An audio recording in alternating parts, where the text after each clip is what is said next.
నమస్కారం శ్రీ ఆచార్య అంతకృష్ణ స్వామి గారు. నమస్కారం అండి. జీరో అయిపోయింది నా జీవితం అనుకునే వాళ్ళకి నిజంగా ఆ వీడియో చాలా మోటివేషన్ని కలిగించేలా ఉంటుంది. జీరో అంటే లైఫ్లో ఇంకేం లేదు అనుకునే వాళ్ళకి పరిపూర్ణత్వం జీరో అంటే ఎంత గొప్పగా చెప్పారు సార్. వేదంలో కూడా అదే చెప్పిన పూర్వం మీద పూర్ణాత్ పూర్వం ముదచ్యుత. మరి ఏం చేయాలంటే 0+0 అవుతుంది, దానికి ఒకటి చేర్చుకోమని చెప్పింది, వేదమే చెప్పింది. ఆ ఒకటి మనమే అయ్యి ఉండాలి, మనం ఒకటి అయ్యి మన ఉండాలి. జీరో ఎప్పుడు కాము, ఎందుకంటే మనం ఉన్నాం కాబట్టి. మనం హీరోలం మనం. అవును, మన పక్క నుంచి ఇంకెన్నన్నా యాడ్ చేసుకుంటూ వెళ్ళిపోవచ్చు. జీరో అంటే ఇంకా మీరు కూడా ఏముండదు, ఇక అక్కడ లేనప్పుడు అది జీరో అవుతుంది. అట్లా కాదు కదా, పరిపూర్ణత్వం అని మనకు చెప్తుంది. అందులో ఒక తత్వం ఉంది, నేను పూర్ణంగా ఉన్నానని చెప్తుంది. అవును. సో అక్కడ నుంచి మళ్ళీ జర్నీ స్టార్ట్ చేసుకుంటూ వెళ్ళిపోవచ్చు అనేదాన్ని. ఎక్కడ కూడా డిసప్పాయింట్ కావద్దు. సున్నాలో అంత ఉందని భలే చెప్పారు సార్. ఎత్తుకుంటే సృష్టిలో చాలా ఉన్నాయండి, అవన్నీ మనం ఎత్తుకుంటూ ముందుకు వెళ్ళిపోవాలి, కానీ ఎక్కడ కూడా డిసప్పాయింట్ కావద్దు, ఎక్కడ కూడా ఓడిపోవద్దు. మనం ఓడిపోవడానికి ఇక్కడ జన్మ తీసుకోలేదు, జీవించడానికి జన్మ తీసుకున్నాం ఇక్కడ. అదే అండి, ఆ జీరో నుంచే స్టార్ట్ అవుతుంది అది కూడా. Thank you so much Shri Acharya Anantakrishna Swami garu. వీడియోలో ఏం చెప్తున్నారు? మీ జీవితంలో ఏదైనా సరే మేము పొందుతాము, లేకపోతే నేను ఇది పొంది ఉన్నాను, లేదు కలిగి ఉన్నాను, దాంట్లో ఎలాంటి సంశయం లేదు, అది అయిపోయింది అంతే. దానికి మనం ఖచ్చితంగా చెప్పాలి, నేను ఏదైతే చివరిగా నమ్ముతున్నామో అదే సత్యం అనే మాట మనం చెప్పాలి. అది నిజాయితీతో కూడింది, అంటే ధర్మంతో కూడింది అయి ఉండాలి. అలాగని చెప్పి ఏది పడితే అది చెప్తే అది యూనివర్స్ వినదు. కాబట్టి మీరు ఏదైతే మరి నమ్ముతున్నారో, అంటే ఒక పని చేసినప్పుడు నాకు ఇది ప్రాజెక్ట్లో నాకు ఇంత ప్రాఫిట్ వస్తుంది, ఓకే, చివరి మూమెంట్ అది వస్తే ఇక మీకు మళ్ళీ స్టార్ట్ అయిపోతుంది. అది ఖచ్చితంగా వచ్చింది అనేది మీరు నమ్మాలి. మీ చేతికి వచ్చినప్పుడు ఆ ఫీలింగ్స్ ఏంటి, ఆ భావం ఏంటి, ఆ యొక్క గమ్మత్తు ఏంటి, అది మీరు అన్నీ అనుభవించినప్పుడు మాత్రమే అది మీ దగ్గరకు వస్తుంది. అప్పుడు దాకా రాదు. లేడీ ఏం చేసింది, ఒక 500 రూపాయలు ఉన్నాయి, ఇక ఎన్నో ప్రయత్నాలు చేసింది, మొత్తం పని లేదు, ఏం లేదు. ఆ 500 రూపాయలే ఆమె చివరి జీవితం, ఇంక అంతే. అవి అయిపోయిందంటే ఇంకో దారి లేదు ఇక బతకడానికి, ఓకే. ఇప్పుడు ఆమె ఏం చేసింది, పిల్లలకి ఫుడ్ తీసుకురావాలి, రూమ్లో కూర్చుంది ప్రశాంతంగా. కూర్చొని ఆ 500 రూపాయలని సుతారంగా నిమిరింది. సుతారంగా నిమిలి, ఈరోజు మాకు మీరు ఫుడ్ పెడుతున్నందుకు మీకు కృతజ్ఞతలు. ఆ నోట్ని పట్టుకొని అలా మనస్పూర్వకంగా ఒళ్ళు పులకరిస్తుంటే చెప్పింది ఆమె, మీరు మాకు ఇంకా కొత్త జీవితాన్ని ఇస్తున్నారు దీని తర్వాత అని ఆమె గట్టిగా నమ్మేసి ఆ నోట్ని ఆశీర్వదించింది. ఆమె ఆశీర్వదించేసి ఆ ఫుడ్ కొడకడానికి ఒక షాప్కి వెళ్ళింది. అక్కడ ఏదో గొడవ జరుగుతుంది, చిన్న గొడవ జరుగుతుంటే ఏందో అని చెప్పేసి కొంచెం పక్కనకి వచ్చింది. ఆ తర్వాత అక్కడ ఒక వర్కరు, చాలా ఇంపార్టెంట్ వర్కరు, యజమానితో గొడవ పట్టుకొని స్పాట్లో వెళ్ళిపోయాడు. అక్కడ నుంచి నేను పని చేయనని చెప్పేసి వెళ్ళిపోయాడు. ఆ యజమానికి ఏం అర్థం కాలేదు, ఎందుకంటే ఇప్పుడు ఇమ్మీడియట్గా అక్కడ వర్కర్ కావాలి. ఆ తర్వాత ఏం చేసింది, ఫుడ్ తీసుకుంది.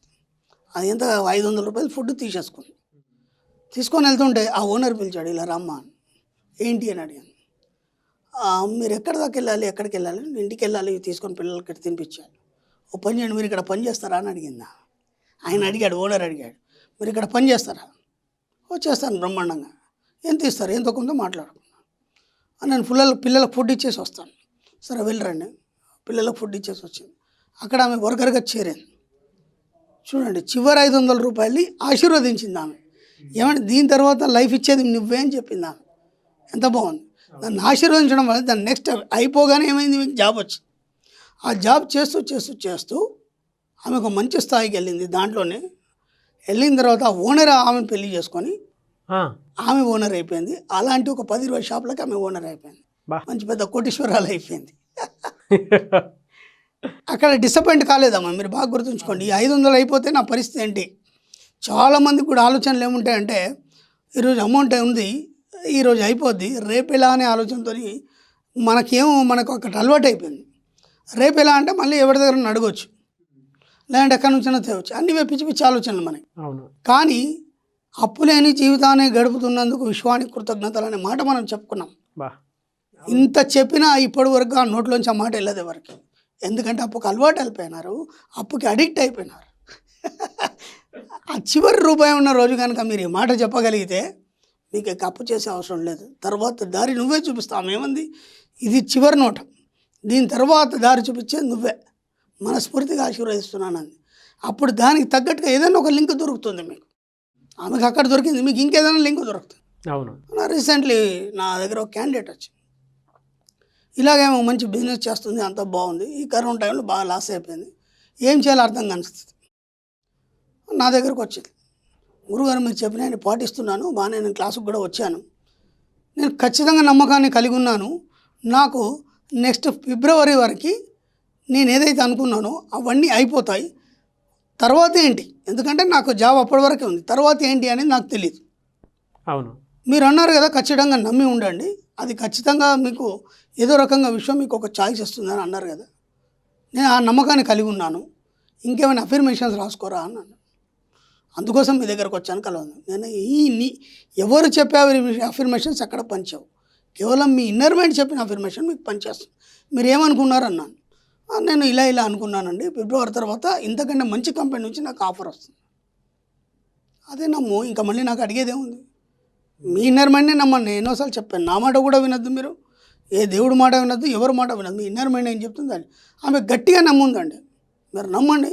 జస్ట్ ఒకసారి నాతో మాట్లాడి బయటికి వెళ్ళిపోయింది, ఇంకా అక్కడ వరండాలో ఉంది. 10 నిమిషాల్లో 5 నిమిషాలు గురుగారిని కలుస్తా అని చెప్పి మళ్ళీ లోపలికి వచ్చింది. మళ్ళీ ఏంటమ్మన్నాను, నేను చెప్పినట్టుగానే ఫిబ్రవరిలో ఇంకో పెద్ద కంపెనీ నాకు ఆఫర్ ఇచ్చిందండి. బా ఆ సంతోషం మళ్ళీ మీకు చెప్పి వెళ్దామని వచ్చింది ఆమె. ఆ నమ్మకం అనేది అంత బలంగా ఉండాలి మీకు. ఆమె ఎప్పుడైతే నమ్మిందో దీని తర్వాత నాకు ఇంకా చాలా లైఫ్ ఉందని, 500 రూపాయల నోటు తర్వాత నాకు చాలా గొప్ప లైఫ్ ఉందని నమ్మింది కాబట్టి ఆ లైఫ్ విశ్వాన్ని ఇచ్చింది. అదే ఈ 500 తర్వాత నా పరిస్థితి ఏంది అని క్వశ్చన్ పెడితే విశ్వం కూడా అలాగే చూస్తూ కూర్చుంటుంది. నేను ఒకసారి చెప్పాను, మీరేం చెప్తే అదే చేస్తుంది విశ్వం, కొత్తగా ఏం చేయదని చెప్పాను. అవును, దానికి మంచి చెడు తెలియదు, మీరు అడిగినప్పుడు మాత్రమే ఇవ్వబడుతుంది. ఎన్నోసార్లు చెప్పుకున్నాం, జీసస్ క్రైస్ట్ చెప్పాడు, అడుగుడి ఇవ్వబడును, మీరు అడిగినప్పుడు ఇస్తుంది, మీరు అడిగినప్పుడు ఇవ్వదు. అది ఎంత బాగుంది చూడండి, ఆమె లైఫ్ ఎలా మారిపోయింది. ఇక్కడ మన ఎగ్జాంపుల్, లైవ్ ఎగ్జాంపుల్ ఇది. ఆ అమ్మాయి వచ్చి ఎంత సంతోషంగా చెప్పింది, ఫుల్ హ్యాపీ. అంటే ఆ నమ్మకం అనేది అలా కలిగి ఉండాలి. అలాగే ప్రతిదాన్ని మనం ఆశీర్వదించాలి. మన దగ్గర ఉన్న వస్తువులు కానీ, మన చుట్టుపక్కల అట్మాస్ఫియర్ని కానీ, ఉదయం లేవగానే కానీ ప్రతిదాన్ని మనం ఆశీర్వదిస్తూ పోవాలి. ఇంతకుముందు మనం రైతుల గురించి చెప్పాం, పంటను ఆశీర్వదించాలి. ఎందుకు ఆశీర్వదించాలి? అది నీకు ఒక గొప్ప ధన సంపద, ఐశ్వర్యం ఇవన్నీ వదందుకు సిద్ధంగా ఉంది, అందుకని ఆశీర్వదించాలి. ఇలా ప్రతిదీ మన పనిని కానీ, లేకపోతే మనం ఆఫీస్లో అడుగు పెట్టే ముందు కానీ, అక్కడ ఉన్న అట్మాస్ఫియర్ ముందు ఆశీర్వదించాలి. అయితే నీకేమవుతుంది, అన్నీ అనుకూలంగా మారిపోతాయి. ఆశీర్వాదం అనేది మంచి పర్వం అండి, ఇది మనం స్పెషల్ క్లాస్లో చెప్తాం. చాలా బాగా చెప్పారండి. అంటే మీరు విశ్వంలో ఏది అడిగితే అది ఇస్తుంది అని చెప్పేసి ఖచ్చితంగా ఇస్తుంది. ఆ ఎగ్జాంపుల్ కింద కామెంట్లు కూడా అలానే పెడుతున్నారు చాలా పాజిటివ్గా, థ్యాంక్స్ టు యూనివర్స్ అని. సో అదొక ఇదైపోయింది. అంటే ఇంతకుముందు ఏంటంటే దేవుడే ఇస్తాడని ఒక కాన్ఫిడెన్స్ కలిగి ఉంటుంది. అంటే వాళ్ళకి అప్పుడు విశ్వం అనేది తెలియదు, కాబట్టి ఏది ఇచ్చినా దేవుడు, మన ఇంట్లో పూజ చేస్తే దేవుడు కావచ్చు, లేకపోతే మనం మొక్కుబడులు చేస్తే దేవుడు ఇస్తాడని అనుకున్నారు వాళ్ళు. మన ఈ సబ్జెక్టులోకి వచ్చిన తర్వాత వాళ్ళకి ఏం తెలిసిందంటే దేవుడు కాదు, మనం ఏదైతే నమ్ముతున్నామో దాని రూపంలో విశ్వం ఇస్తుందనేది తెలుసు. ఇప్పుడు దాన్ని దేవుడిని కానీ, లేకపోతే మనకు ఏదైతే తెలిసిన దేవుళ్ళు కానీ, లేకపోతే ఒక మహాత్ముని కోరుకుంటే ఏం కోరుకుంటాం మనం? ఇప్పుడు నాకు సంవత్సరం సంతానం లేదు, అయ్యా నాకు సంతానం కావాలని కోరుకుంటాం. ఓకే, ఆర్థిక ఇబ్బందుల్లో ఉన్నాను, నాకు ఆర్థిక ఇబ్బందులు కొద్దిగా విముక్తి కావాలని కోరుకుంటాం. పెళ్ళి కావట్లేదు, పెళ్ళి కావాలని కోరుకుంటాం. ఇవి లిమిటెడ్ అనమాట, ఈ కోరికలను లిమిటెడ్.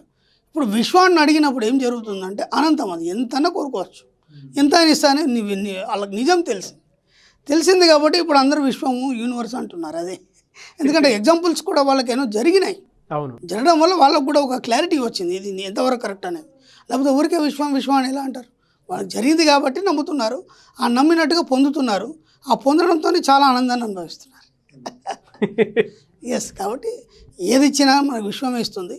ఏ గురువు ఇవ్వడు, నేను ఓపెన్గా చెప్తున్నాను, మళ్ళీ ఏ దేవుడు ఇవ్వడు, ఎవరు ఇవ్వరు.